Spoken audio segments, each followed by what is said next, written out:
Vamos começar? Vamos começar. Vamos começar. Seu Delá vai dizer umas coisinhas para nós agora, seu Delá. Vamos lá. Tá lá. A música Bertucci, Pode começar. a música Bertucci é uma bênção divina. Começou desde a Europa, já veio canalizado os Bertucci para o Brasil. O meu bisavô, o velho Bertuccio, aquele era o Giovanni Bertuccio, italianão velho. Ele veio para o Brasil porque fazia já mais de 10 anos que aquela primeira imigração estava lá em Caxias e não tinha ferreiro habilidoso e as ferramentas estavam se terminando.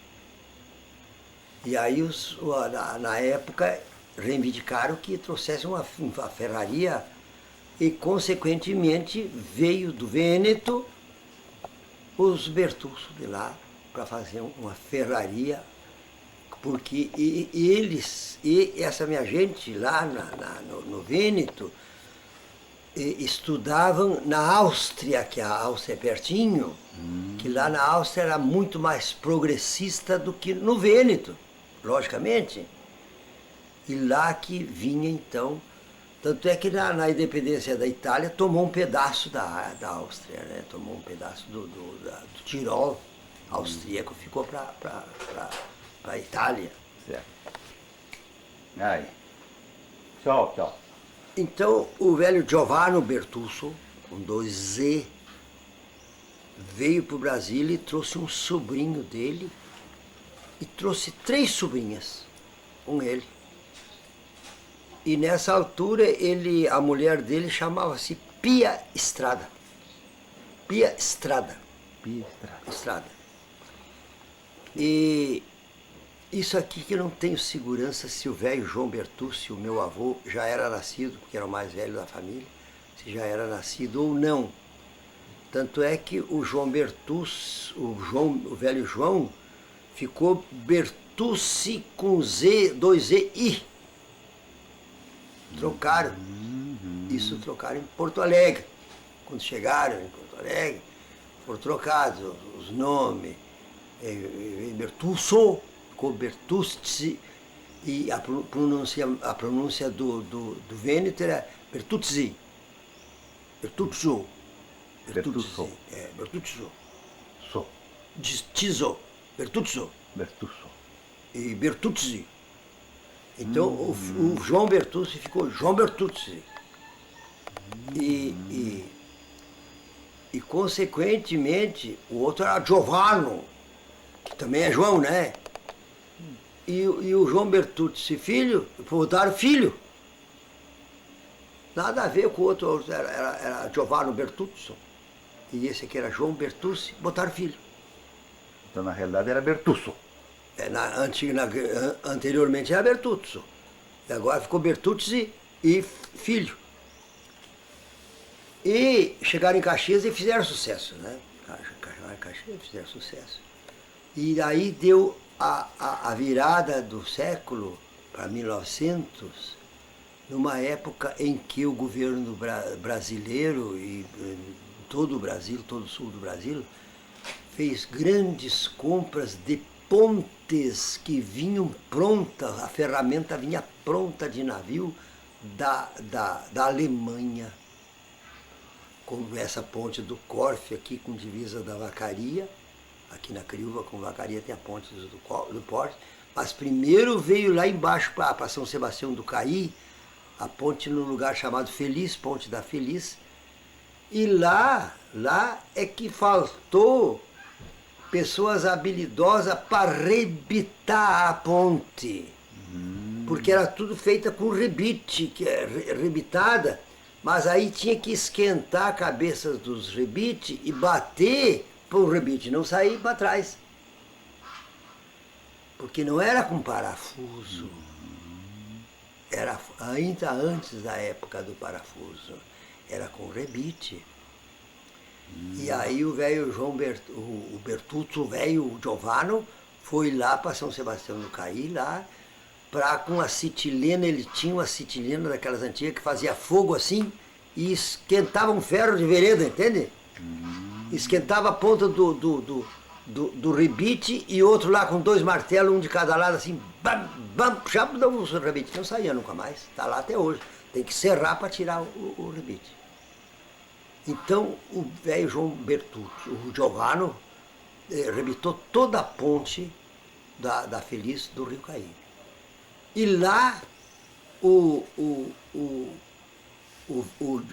João Bertucci Filho se criou ali e casou com uma mulher ali, a alemã, a italiana mestiça austríaca. A minha avó se chamava era sobrenome Petsy. Petsy. E ela, minha avó, falava em italiano, brasileiro, consequentemente, e falava em alemão também. E tu acredita que meu pai aprendeu o italiano gramatical, o italiano dialeto, e falava, se comunicava bem em alemão com os alemães. Que inteligência! Homem mais inteligente que eu conheci, o meu pai, Fioravante Bertucci. Nasceu em 1901, ali na Feliz, em São Sebastião do Caí. Por isso que eu fiz aquela loira do Rio Caí, por causa de homenagem a ele. Certo. Quando o meu pai tinha 2 anos, terminou o serviço lá embaixo, na costa do Rio Caí, com a ponte, encerraram o serviço na ponte. O velho Giovano ficou lá, e o João Bertucci trouxe uma parte da ferraria que o pai dele deu para ele, trouxe uma parte para Caxias, e montaram uma ferraria ali onde hoje é a rodoviária de Caxias. E aquele morro ali se chamava Morro do Borgo. Morro do Bar. Hoje chamo do Burgo, não sei porquê, mas era do Borgo, Morro do Borgo. No pé do Morro do Borgo, o velho João Bertucci arrumou uma ferraria, que era a passagem que vinha de Vacaria, passava no pé do Morro do Borgo e dali é que ia para Caxias, lá do outro lado do morro. Que era tudo longe naquele tempo, hoje é tudo uma cidade só. Naquele tempo era tudo longe, então era no Morro do Borgo. E aí começaram a passar ali os italianos que já tinham na Criúva, passavam ali e diziam, mas aqui não é lugar de ferraria, aqui vocês vão ficar sempre pobres. Vai lá para Criúva, que lá passa as tropas de 500 boi que vai para Porto Alegre, e os tropeiros da vacaria tem que ferrar cavalo e não tem ferraria, e tem que fazer isso, tem facão, faca, e os Bertucci fabricavam tudo. O João Bertucci fabricava tudo. Convenceram do João Bertucci ir para Criúva. E quando chegaram na Criúva, já o Fioravante já tinha 4, 5 anos de idade. Quando chegaram na Criúva. E ali na Criúva, então, o João Bertucci fez o pé de meia, porque montou a ferraria, que era uma ferraria muito moderna na época, e desandou a fazer. Só fazia ferro e ferrava animal o dia inteiro. Aqueles vacarianos passavam com as tropas ali, tudo precisava ferrar mula, cavalo, bagual, tinha que ferrar tudo, porque o bicho não, o casco do bem não aguenta a pedreira. E aquela passagem na costa do Rio das Antas era terrível. E aí o Fioravante se criou ajudando o pai a fazer faca. O Fioravante fazia uma faca aparelhada, a coisa mais linda, viu? E facão aparelhado. Ferros para ferrar, fabricavam de tudo. E os tropeiros passavam ali, quando iam para Porto Alegre levar tropa, já deixavam encomendado para quando passasse de volta, eles já vinham de Porto Alegre com dinheiro, porque entregavam as tropas, recebiam, o patrão pagava, né? Tropa de 500 boi cada vez que passava ali na Criúva.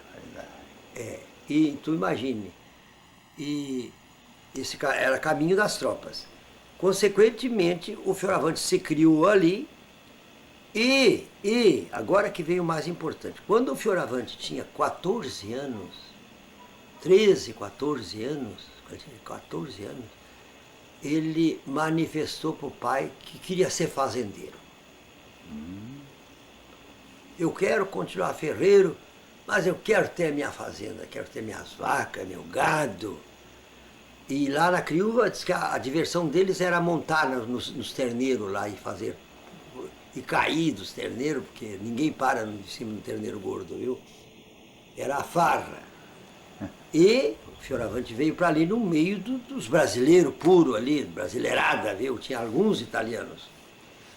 Aí que o velho João Bertucci diz, eu vou ter que comprar na mulada, que lá é bem baratinho as terras. E foi lá e comprou em 1914, aonde está hoje a fazenda dos Bertucci. 1914. Comprou ali de um tal de Zé Cristino.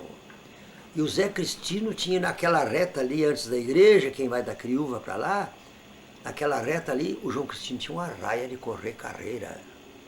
A raia de correr carreira do Zé Cristino. Então já era um lugar de alegria e diversão. Aí o Fioravante, o João Bertucci comprou essa área ali, mais ou menos uns 20 hectares, comprou ali.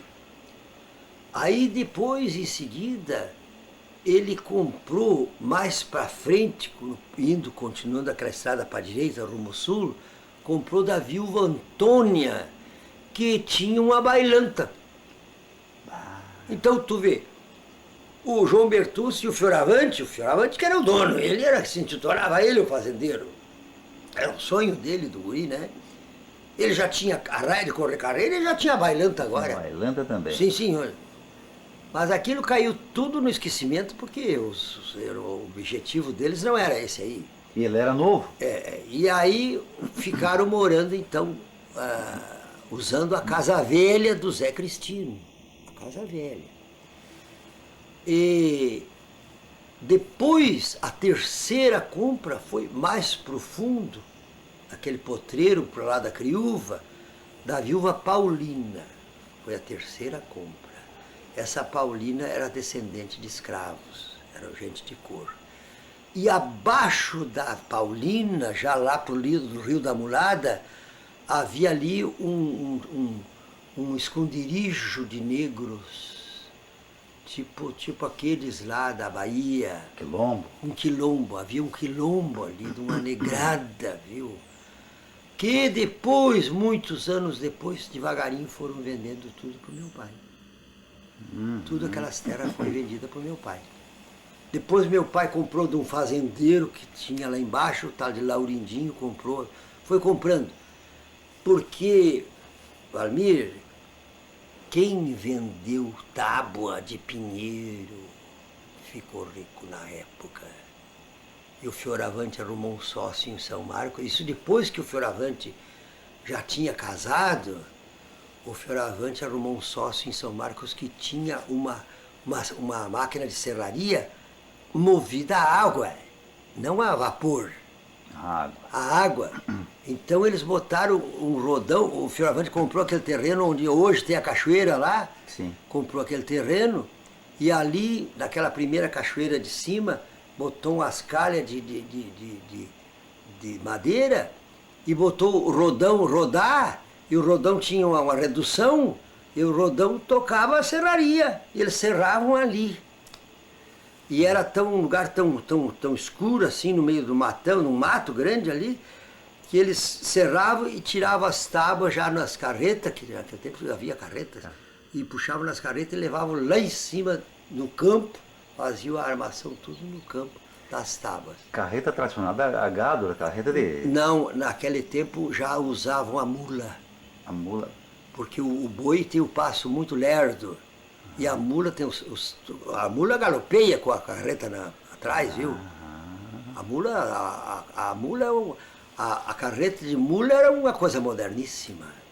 A carreta de mula, né?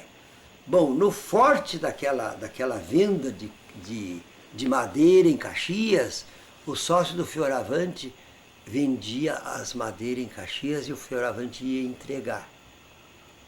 Então ia só as madeiras nobres, a tábua branca e as tábuas de cedro, de canela, tudo encomendadas.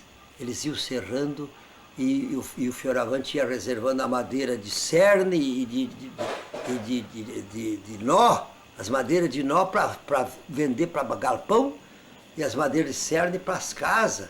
Aquela nossa casa velha ali, tudo puro cerno de pinheiro velho de metro de grossura. Da fazenda? É, tudo cerne puro. E Cerrado pelo Fioravante. o Fioravante, tudo cerrado por ele. Aquilo é tudo obra deste homem inteligentíssimo.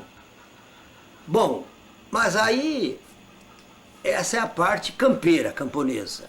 Vamos voltar para Criúva. Antes do casamento? Vamos voltar para Criúva. Voltamos. 1915 chega uma carreta na Criúva fazendo barulho. Todo mundo, uma carreta, de onde vem essa carreta? E vinha um cara estranho e outro um estranho campeirão assim, acolonão, e um bicho granfino sentado do lado do carreteiro. Chegaram e pararam na frente da ferraria do João Bertucci. E o Fioravante tinha então 13 para 14 anos. 14 anos, ele era de 1901. O Fioravante estava com os olhos grandes naquela carreta. Aí chegaram aqueles homens, pararam a carreta na frente dele assim, diz: "Ô, guri, aqui é a Criúva." Diz: "Aqui é a Criúva." Aí diz o carreteiro, diz: E o padre mora onde? O padre mora lá do lado da igreja. Tinha uma igrejinha de madeira lá. Do lado da igreja tem uma outra casinha, o padre mora lá. Aí diz o carreteiro, diz: "Eu estou trazendo um instrumental aqui para fazer uma banda, ó." Diz: "E esse homem aqui é o maestro que vem ensinar a gurizada a tocar os instrumentos desta banda." Diz: "Eu preciso primeiro arrumar um lugar para esse homem morar aqui e depois preciso lhe entregar esse material tudo para o padre. Botar lá na igreja, para se ensaiarem dentro da igreja." O Fioravante, meu pai, ficou louco e desandou os gritos: "Pai, pai, pai." Aí o João Bertucci veio lá da ferraria: "O que era, mano? Vem cá, pai, vem cá. Aqui veio o maestro de música aqui, e ele vai morar com nós." Fioravante, imagine o que Deus faz, rapaz. Ele vai morar com nós. Aí o maestro desceu da carreta, veio cumprimentar o Fioravante e tudo. Disse: "Eu estou com um instrumental aqui que o Borges de Medeiros que mandou. Disse: temos que achar o padre, botar esse material tudo lá dentro da igreja e depois temos que começar a reunir a gurizada, os interessados, não pode ser criança e pode ser adultos, para começarem a tocar, é para nós formar uma banda aqui na Criúva." Entendeu? Aí que começa a parte musical, aquilo que Deus preparou. Mas Deus preparou a cama primeiro, né? Chegaram aqui na Criúva, se estabeleceram, o João Bertucci ficou bem de vida, comprou as terras na mulada, tu vê, tudo preparou. Aí chega o maestro com a banda. Aí... Só uma pergunta. Diga. Então, nessa época, o João Bertucci ele serrava, mas tinha um comércio já? Não, aqui não. Aqui ainda é antes da serraria Aqui estavam comprando na Criúva, na mulada. Quando chegou... Quando chegou os instrumentos, eles estavam comprando lá na mulada. Época, na mesma época da compra da mulada. Na mesma época. Deus não se enganou. Deus disse: não, já vamos comprar lá, porque eles vão precisar daquilo lá. É tudo arquitetado. É uma bênção divina, rapaz, estou te dizendo. E quando chegou esse maestro com essa banda, o que é que tinha um estabelecimento comercial? Não tinha ainda. Tinha só o João Bertucci, que tinha a ferraria e ele tinha atrás da casa um potreiro para a tropa pequena. As tropas de 500 boi ficavam num potreiro maior do proprietário. Entendeu? Então não tinha comércio, esse outro comércio, um armazém, nada. Não, não tinha. Isso era tudo, tinha que comprar tudo na colônia. Tá. Não, Depois é que começou, aí era começo da criouva, aí começou a desenvolver, né? Começou a desenvolver por causa dos tropeiros. certo. Foi exigindo outras coisas. Tá. Aí chegou então, continuamos. Aí chegou então. Aí chegou o maestro e foi parar com o Fioravante. O Fioravante tinha música à flor da pele, rapaz. O maestro começou a mostrar as partituras e mostrar ali como se lia aquelas partituras. Aquilo já existia na cabeça do Fioravante, já existia na cabeça dele. Ele com 14 anos, né? Imagine. Aí foram na igreja lá, arrumaram o instrumental e começaram a rebanhar gente. E até que rebanharam a ter gente até para os 24 instrumentos, que era uma banda, era composta com 24 instrumentos. 24 instrumentos. 24 instrumentos. Essas bandas que foi entregue para toda a colônia alemã, depois começou a subir para as colônias italianas. A colônia alemã, então, foi no tempo então ainda do Dom Pedro I, e essa agora já era no tempo do Dom Pedro II. Dom Pedro II. E o Fioravante era tão inteligente que quando o maestro começou a lecionar, que arrumou gente para tudo aqueles instrumentos, começou a lecionar, botou já o Fioravante de auxiliar, ajudar a ensinar, porque ele sabia tudo. Ele pegava o instrumento, dava uma soprada e já saía tocando. Ele tinha a musicalidade à flor da pele. O maestro estava na casa do pai dele. Morava junto. Morava tudo junto. E já saiu tocando. Em casa eles estudavam as partituras em casa e lá na igreja tocavam. Os instrumentos não iam lá para casa. Lá era tudo a teoria. Então o Fioravante aprendeu a teoria em casa e a prática lá na banda. Coisa que os outros alunos não tiveram, né? Claro. Só ele que teve. Logicamente que quando foi em 1918, 3 para 4 anos depois, o maestro manifestou o desejo de voltar para São Leopoldo. Ele era Oswaldo com dobre V, Cornelius. Não se sabe. Existe numa praça em Novo Hamburgo uma estátua lá em homenagem ao maestro Oswaldo Cornelius. Era um homem importante. E o que é que aconteceu? Quando foi em 1918, ele já estava passando a banda, o Fioravante que arregimentava tudo, porque ele queria que o Fioravante aprendesse tudo para ficar mandando, que o maestro queria voltar para São Leopoldo, entendeu? Então o Fioravante estava apto. E aí dá um acontecimento em 1918. O maestro, coitado, namorava uma búlgara que morava fora da vila da criouva, uma recosta lá, tinha um ranchinho. Ele ia para lá namorar a búlgara. Namorar. É. Mas ele não sabia que o intendente, que naquele tempo seria o subdelegado hoje, Sim. ele não sabia que o intendente também era namorado da búlgara. E se encontraram lá, meu filho. E se desentenderam. E o intendente convidou ele para um duelo e ele aceitou. E foram de costa um para o outro para puxar as armas. E quando o intendente gritou, eles puxaram as armas e o maestro ganhou a parada. Deu 2 tiros e tombeou o intendente, e o intendente errou os tiros. E o maestro pensou que tinha matado o intendente. Quando ele caiu lá no segundo tiro, que ele caiu, o maestro veio correndo para ele, era noite, na boca da noite.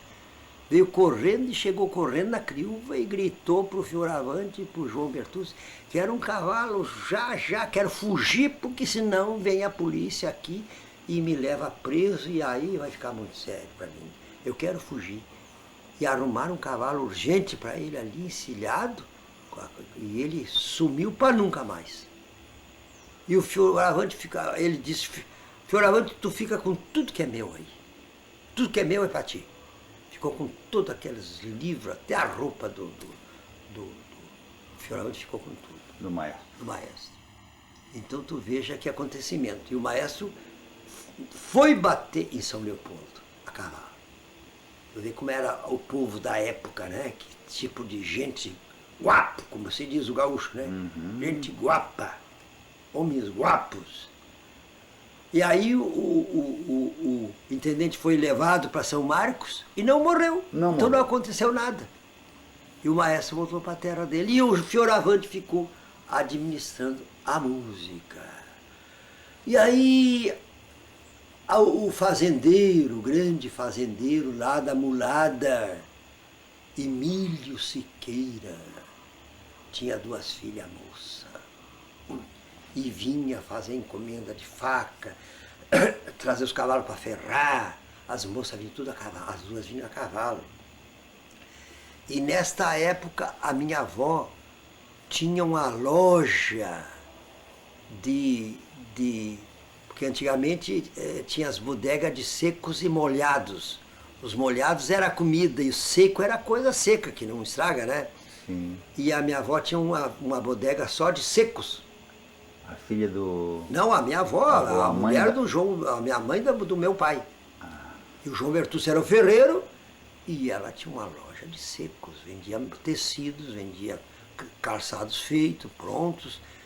E eles encomendavam para os tropeiros, e os tropeiros traziam de São Leopoldo e Novo Hamburgo tudo as encomendas do João Bertucci, porque era tudo amigo do João Bertucci, que ele tinha ferraria para ferrar os cavalos vacarianos, né? As vacarianas passavam ali de volta com dinheiro, e entregavam as tropas de 500 boi. E aquilo era uma tropa por semana, meu filho, porque era a tropa da vacaria de Bom Jesus, de Lages, Lagoa Vermelha, até Passo Fundo ia a tropa para passar lá, porque ali já existia a ponte de ferro que ligava para a vacaria. Já existia a ponte de ferro. Consequentemente, eles traziam gaita, traziam violão, traziam de tudo, e o Fioravante tocava tudo aqueles instrumentos. Na casa do... E ele tocando vendia mais fácil. Entendeu? Era a base da propaganda, né? Da propaganda, é. Da propaganda. E aí o Fioravante foi fazer uma serenata nos 17 anos da Jovelina. Aí ele ficou conhecendo no armazém ali. Começando ali, que elas vinham comprar ali as coisinhas, bijuteria, coisa, né? Ele ficou conhecendo ela ali. Ela conhecia, já assim, namoriscavam, valendo. E ela que convidou ele, disse, eu vou fazer um aniversário, vai fazer uma serenata para mim. Disse, vou fazer. Como a Jovelina já conhecia o repertório da banda, o Fioravante ficou preocupado. Aí que vem a armação de Deus. O Fioravante ficou preocupado, disse, eu vou ter que fazer uma música nova para a Jovelina. Eu não posso ir tocando uma música velha lá para ela que ela conhece. Vou tocar uma música que ela não conhece. Especial. E fez a valsa Jovelina, que botou o nome de Jovelina. Solteiro ainda? Solteiro ainda. É. Quantos anos, hein? E ela com 17, ele já tinha uns 18 por aí, né? 1900. E aí, os peão do futuro sogro vinham ali trazer os animais para ferrar, e ele combinou com os peão. Disse, dia tal, assim, vocês tirem a cachorrada, amarrem tudo lá atrás no chiqueiro do porco lá, porque nós vamos fazer uma serenata com a banda lá. Com a banda, hein? E se os cachorros tiver quando em nós, como é que nós vamos tocar? Os peão, não, deixa que nós logremos, o tio Emílio chamava o tio Emílio. Nós logremos o tio Emílio, ele não fica sabendo, de tardinha nós amarramos todos os cachorros lá para trás. E fizeram. Quando começou a clarear o dia, tocou a valsa juvenil na frente da casa da fazenda. Que tal isso? Ah, que história mais História, linda, hein? né? Aí o fazendeiro velho levantou, já mandou a pionada carnear os carneiros gordos para fazer a churrascada do meio-dia, e foi festa o dia inteiro. Meu Deus. E aí, quando foi 1922, casaram. O Fioravante e a Juvelina. Casaram. Em 22. Em 23 nasceu o Oneide. Em 25 nasceu o Valmor. E em 27 nasceu o Wilson. Em 28 aqui vem um ponto de interrogação. O Fioravante, então, nessa altura, já estava morando naquela casa velha do Zé Cristino, o dono da carreirada. Morava na casa. Casou e veio morar ali, provavelmente? Vinha por ali, porque ele tinha gado ali, né? Aquele potreirão, né? Tinha gado. E depois tem um outro fato interessante, que foi aquele que ele brigou com os chimangos da criúva. Tá. Aí ele teve que vir embora para ali. Ah, tá. Entendeu? Esse é um adendo separado que nós temos que contar. Tá, com certeza. Da história, né? Uhum. Aí por isso que ele teve que vir embora para Mulada, por causa que ele ficou inimigo dos chimangos da criúva. E aí eu tô aonde? Eu tô em 28, tô em 1928. Quando ele casou, ele veio morar ali na casa do Zé Cristina. Mas em 28, em 27 já tinha nascido o Wilson. Em 27 já tinha nascido o Wilson. Ali na Mulada. Ali na Mulada. E quando foi início de 28, 1928, chegou um homem de Vacaria, que era um maestro que veio de Lages para Vacaria, pianista, porque tinha vindo o cinema mudo para Vacaria. Cinema em Vacaria. Cinema. Vacaria era mais importante do que Caxias. Sim, senhor. Terra dos fazendeiros, dos grandes fazendeiros, Vacaria. E aí veio o cinema para Vacaria. Vinha as embalagens com os rolos de fita e vinha as livretas com as músicas que tinha que tocar junto com o filme. Então o cara tinha que saber ler a música. E o maestro tinha ido em Passo Fundo, não achou as pessoas que ele queria, mas achou um violonista que lia a partitura e trouxe para Vacaria. Aí de Vacaria, ele foi para Caxias procurar um tal de Nico Pires, que era um maestro que tinha a melhor banda da zona da Serra do Rio Grande do Sul. Era o Nico Pires em Caxias. E quando o Nico Pires precisava, o Fioravante ia para Caxias tocar na banda do Nico Pires. As festas grandes de Caxias, o Fioravante ia. Era convidado. E aí o maestro chegou em Caxias e foi achar esse Nico Pires. Achou o Nico Pires, olha, eu preciso de um músico habilidoso assim, assim, assim, assim.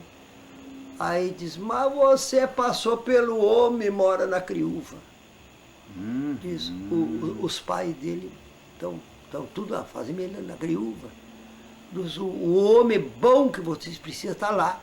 Fioravante Bertucci. Era Bertucci. Fioravante, esse tem 2 clarinetes, uma afinação em dó e uma afinação em si bemol. Um é grosso, mais grosso, outro é mais fininho, o som, viu? Toca 2 clarinetes, toca trompete, que chamavam pistão naquele tempo, toca pistão. Dizia, ele mandou vir da Alemanha uma surdina que ele bota na boca do pistão e faz violino. Aí o maestro ficou louco, dizia, o que eu preciso? Ele estava procurando violinista, não tinha em Caxias, não tinha em Passo Fundo, não tinha em Caxias. Disse, mas é esse que eu preciso? O outro homem está ali na criúva.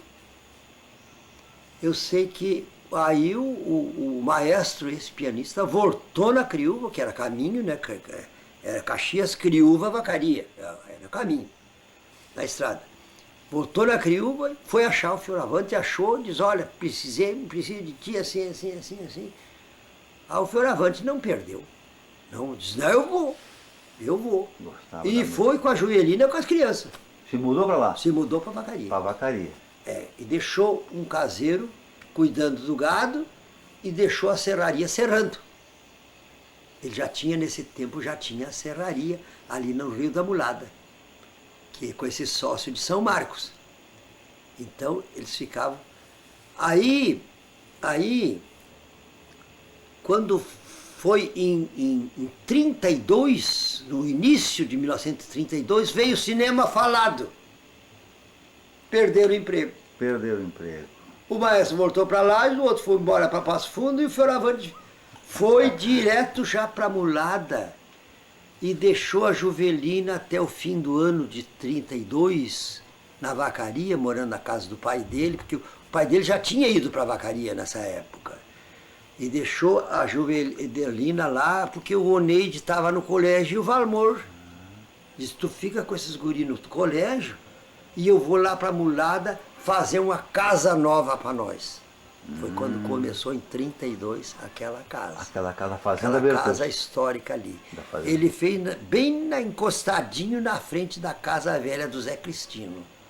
A casa do Zé Cristino é naquele ponto que está fazendo ali. Ali aonde nós comemos ali, fizemos aquela ali era a casa do Zé Cristino. Ele fez a 1 metro certinho uma porta da outra.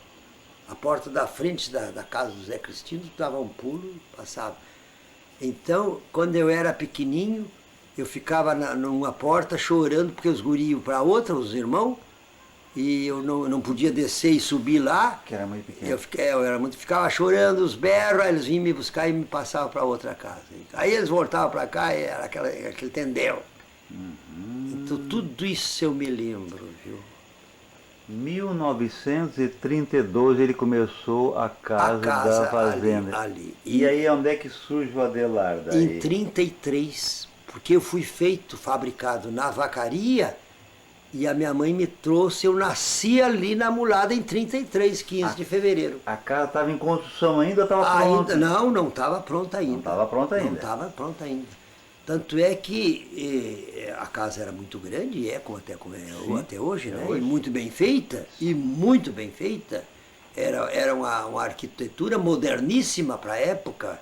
Mas o Fioravante era o homem mais inteligente que eu conheci, meu filho. Ele sabia fazer tudo. E corajoso. Não, o peito dele era uma coisa, uma loucura. E tu vê a minha memória, eu me lembro, a casona era tudo sem a divisão dentro. E tinha no meio da casona um banco de carpinteiro, um banco que era cheio de armação, que tu fazia tudo, planava, serrava, fazia tudo, com torno, com tudo. Eu me lembro dele ajoelhado em cima do banco com a serrinha bem comprida assim, fazendo aqueles lambrequim que tem do lado de fora da casa. Eu me lembro de ver ele botando estuque nos vidros que vinham da Alemanha, os vidros coloridos das vidraças. Da Alemanha vieram aqueles vidros? E aí, o estuque é aquela massinha? Aquela massinha para segurar de vidraceiro. Sim, o de vidraceiro, já existia tudo isso aí. E os vidros vinham coloridos, vinham de todas as cores, vinham da Alemanha. E ele buscava lá embaixo, em São Leopoldo e Novo Hamburgo. Novo Hamburgo era o forte dos alemães. Então, viu, é uma história comprida, mas linda, né? Linda, vale a pena não perder nenhum detalhe. E tu vai depois diminuindo o que tu puder nisso aí, né? Aí a Juvelina veio já grávida. De lá, quando entraram em férias, dezembro, entraram em férias, a Juvelina montou a cavalo e veio-se embora. Tinha que atravessar o rio das Antas de balsa. De balsa. Tinha uma balsa no rio das Antas ali embaixo. Porque naquele tempo era muito movimento de gente a cavalo. A cavalo. Então tinha balsa.